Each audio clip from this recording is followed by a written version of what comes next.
Hello everyone. Today we are going to discuss a very important news. So let's start. When did Saudi Arabia ban alcohol and why it is easing restrictions now?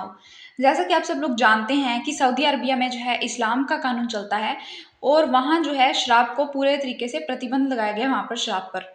तो शराब जो है सख्त प्रतिबंधित है क्योंकि मुसलमानों के लिए जो है शराब जो है हराम है, निषिद्ध है।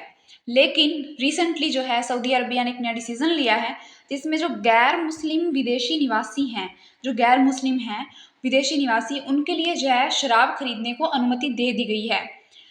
इसका एक इसके लिए एक शर्त ये होगी कि वो या तो उनको जो है पंजीकृत होना होगा, मतलब पंजीकृत होने चाहिए, रजिस्टर होने चाहिए वो।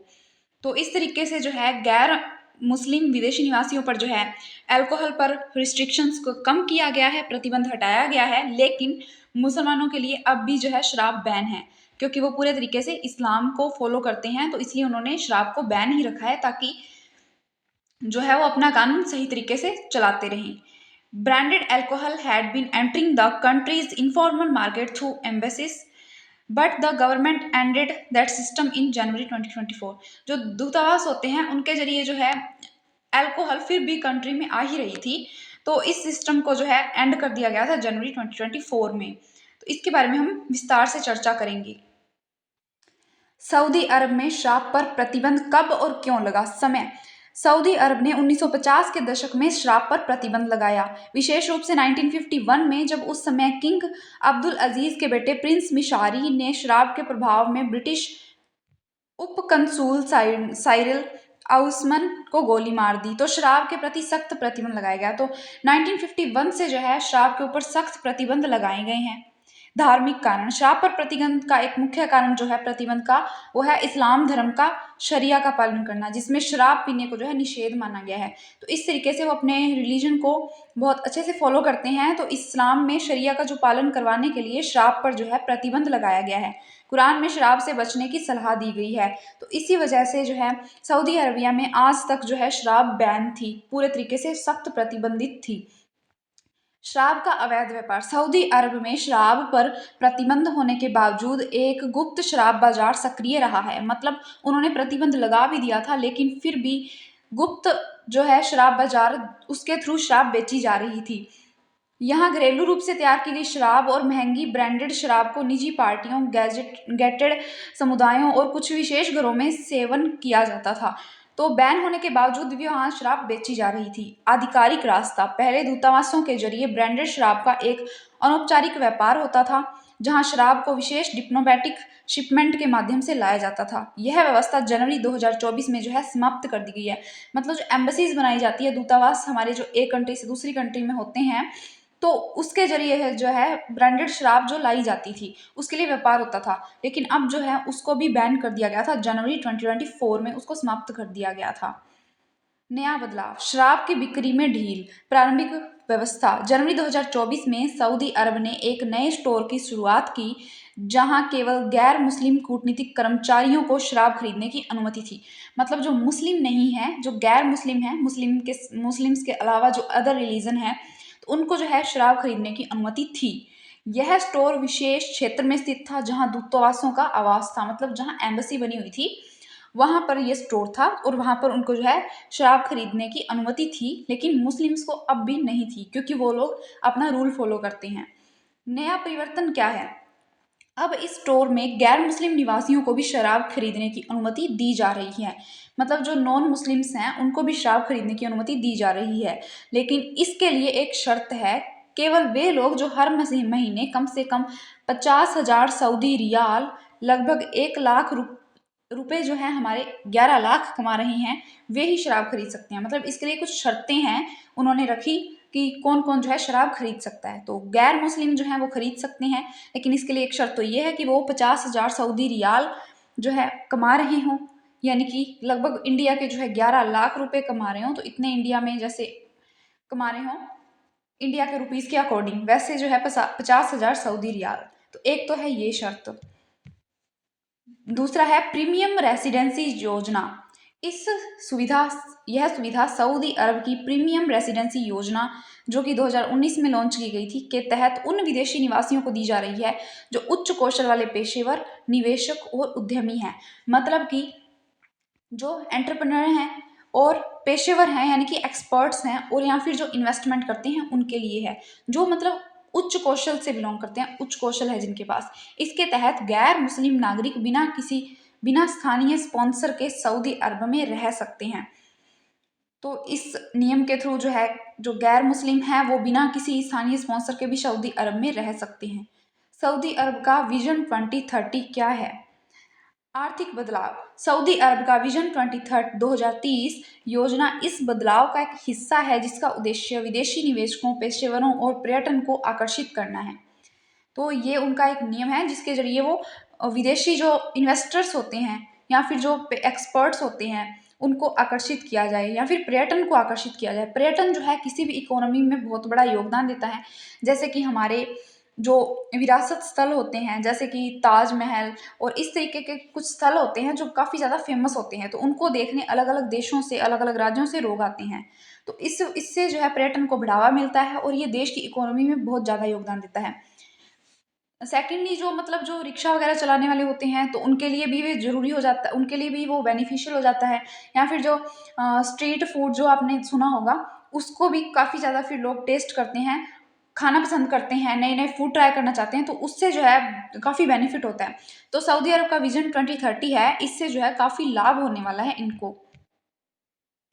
शराब नीति में बदलाव। सऊदी सरकार की यह नीति व्यापारिक दृष्टिकोण से महत्वपूर्ण है। इससे विदेशी पेशेवरों को आकर्षित करने में मदद मिलेगी जो सऊदी अरब के आर्थिक और सामाजिक बदलावों का हिस्सा बन सकते हैं। मतलब कि अदर कंट्रीज में जो है शराब चलती है तो उस चीज़ से वो आदत से होते हैं, आदत उन्हें लगी हुई होती है। लेकिन यहाँ के जो कानून अलग होने के कारण थोड़ा लाइफस्टाइल में डिफरेंस आ जाता है। तो इसी वजह से अगर उन्होंने शराब में थोड़ा चेंजेस किया है तो इससे जो पेशेवर लोग हैं, फॉरेन से जो लोग आएंगे तो उनको यहाँ के सामाजिक बदलावों का हिस्सा बन सकते हैं, वो इससे उनको लाभ होगा। इसके अलावा सऊदी अरब को 2034 में पुरुषों के फुटबॉल विश्व कप की मेजबानी करनी है। 2034 में जो पुरुषों का फुटबॉल विश्व कप होगा उनकी उन्होंने मेजबानी करनी है, जहां शराब की नियंत्रित बिक्री की योजना बनाई गई है। तो उसमें जो है इन लोगों ने प्लान बनाया कि वहां पे जो है कंट्रोल करके नियंत्रित तरीके से जो है शराब की बिक्री की जाएगी। सऊदी अरब का समग्र परिवर्तन। सामाजिक परिवर्तन। 2017 में क्राउन प्रिंस मोहम्मद बिन सलमान के नियुक्त होने के बाद सऊदी अरब में कई सामाजिक और राजनीतिक बदलाव हुए हैं, जैसे कि सिनेमा पर प्रतिबंध हटाना। पहले सिनेमा पर जो प्रतिबंध लगाया हुआ था उसको अब हटा दिया गया है। महिलाओं को गाड़ी चलाने का इन लोगों ने अधिकार दे दिया है, इनको राइट दे दिया गया है महिलाओं को गाड़ी चलाने का। पुरुषों के संरक्षकत्व को खत्म करना, तो इसको भी इस तरीके से रूल्स जो है ये बनाए गए हैं और हटाए गए हैं। तो काफ़ी चेंजेस किए गए हैं। आर्थिक परिवर्तन। सऊदी अरब ने अपनी तेल निर्भरता को कम करने के लिए कई उपाय किए हैं। इसकी रिपोर्ट के अनुसार 2024 के तीसरे क्वार्टर में महिला श्रमिकों की संख्या 36.2% तक पहुंच गई है और बेरोजगारी दर 7% पर आ गई है। तो इस तरीके के आर्थिक परिवर्तनों से जो है काफ़ी इनका सुधार हुआ है 2024 की रिपोर्ट के अनुसार। भारत पर इसका क्या प्रभाव पड़ेगा? व्यापारिक दृष्टिकोण। सऊदी अरब में इस प्रकार के बदलाव भारत के लिए महत्वपूर्ण हो सकते हैं, खासकर उन भारतीयों के लिए जो उच्च स्किल्ड पेशेवर, निवेशक और उद्यमी हैं। मतलब उन्होंने इन लोगों के लिए है जो इसको थोड़ा रिस्ट्रिक्शंस को कम किया है, इजियर किया है। तो इनके जो भारत के जो स्किल्ड पेशेवर हैं, स्किल्ड लोग हैं, भारत पर जो है इसके क्या प्रभाव होने वाले हैं? व्यापारिक दृष्टिकोण। सऊदी अरब में इस प्रकार के बदलाव जो है इनके लिए बेनिफिशियल हो सकते हैं। सऊदी अरब का आर्थिक वातावरण और अधिक प्रतिस्पर्धी होगा जिससे भारतीय कंपनियों और पेशेवरों को यहाँ निवेश और रोजगार करने के नए अवसर मिल सकते हैं। तो ये भारत के लिए जो है संभावित प्रभाव है। व्यापारिक दृष्टिकोण से तो बेनिफिशियल ही हो सकता है।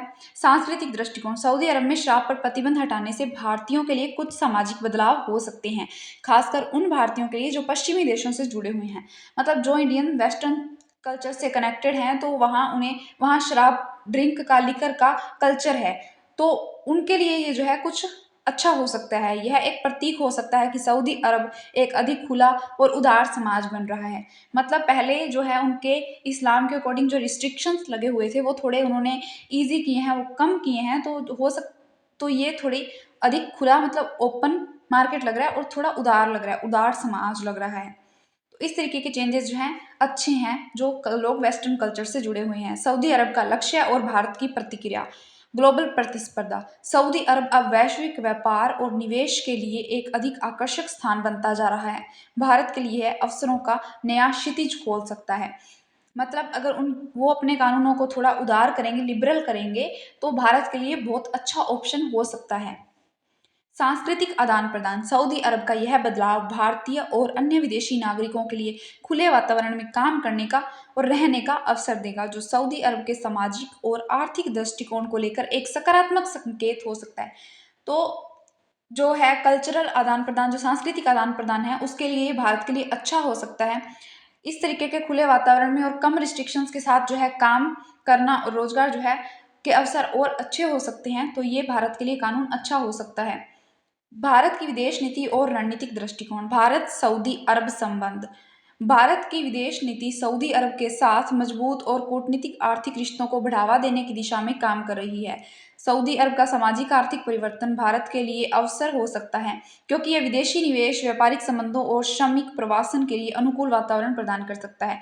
अगर कोई कंट्री जो है अपने रूल्स को और जो रिस्ट्रिक्शंस लगे हुए हैं उनको लिबरल करती है, उदार करती है, तो उसकी वजह से जो है और भी ज़्यादा कंपनीज आके उस कंट्री में इन्वेस्ट करती हैं, और भी ज़्यादा कंपनीज आती हैं, तो इस तरीके से उस कंट्री को तो बेनिफिट होता ही है इकोनॉमिकली, लेकिन जो अदर कंट्रीज हैं उनके लिए भी जो है ऑप्शन बन जाते हैं, उनके लिए भी अवसर बन जाते हैं नए। तो इस तरीके का अनुकूल वातावरण जो है रूल्स को कम करने को लेकर इंडिया के लोगों के लिए अच्छा हो सकता है, और भारत और सऊदी अरब के संबंध जो है और भी बेहतर हो सकते हैं। मध्य पूर्व में रणनीतिक महत्व। भारत के लिए सऊदी अरब एक रणनीतिक साझेदार है, विशेष रूप से तेल आपूर्ति और क्षेत्रीय सुरक्षा के संदर्भ में। इस प्रकार के बदलाव भारत की मध्य पूर्व में नीति को प्रभावित कर सकते हैं, क्योंकि सऊदी अरब का आर्थिक और सामाजिक माहौल बदलने से भारत की क्षेत्रीय शक्ति के रूप में अपने प्रभाव को बढ़ाने में मदद मिल सकती है। ऑल इन ऑल इनका ये रूल्स को लिबरल करना भारत के लिए अच्छा होगा, भारत की कंपनी के लिए अच्छा होगा, और अदर कंपनीज के लिए भी अच्छा होगा। लेकिन जो सऊदी अरब है उनके लिए भी अच्छा होगा, क्योंकि जब कोई कंट्री अपने रूल्स को लिबरल करती है तो उसका इकोनॉमिक डेवलपमेंट बहुत तीव्र गति से होता है। तो इस तरीके के काफ़ी लाभदायक कदम है ये। वैश्विक दृष्टिकोण। सऊदी अरब का अंतर्राष्ट्रीय प्रभाव। सऊदी अरब दुनिया की प्रमुख अर्थव्यवस्थाओं में से एक है, विशेष रूप से तेल के क्षेत्र में। तेल जो है सऊदी अरब उसको लेकर काफ़ी फेमस है। इसके अलावा सऊदी अरब का वैश्विक रणनीतिक और धार्मिक प्रभाव भी महत्वपूर्ण है। इस प्रकार के सामाजिक परिवर्तन न केवल मध्य पूर्व बल्कि वैश्विक स्तर पर अपना ध्यान आकर्षित करते हैं। इससे अंतर्राष्ट्रीय समुदाय के साथ सऊदी अरब के संबंधों में सुधार हो सकता है। मतलब कि जब उन्होंने रूल्स लिबरल किए हैं तो ज़्यादा से ज़्यादा कंट्रीज़ के लोग वहाँ पे आना प्रेफर करेंगे, क्योंकि कल्चर थोड़े उनके अकॉर्डिंग हो जाएगी। तो सांस्कृतिक आदान प्रदान भी होगा, और जो है उसका अंतर्राष्ट्रीय प्रभाव भी बढ़ेगा सऊदी अरब का। सांस्कृतिक विविधता को बढ़ावा। शराब की नियंत्रित बिक्री गैर मुस्लिम समुदाय के लिए एक संकेत हो सकता है कि सऊदी अरब अब सांस्कृतिक विविधता और अंतर्राष्ट्रीय नागरिकों को स्वीकार करने की ओर बढ़ रहा है।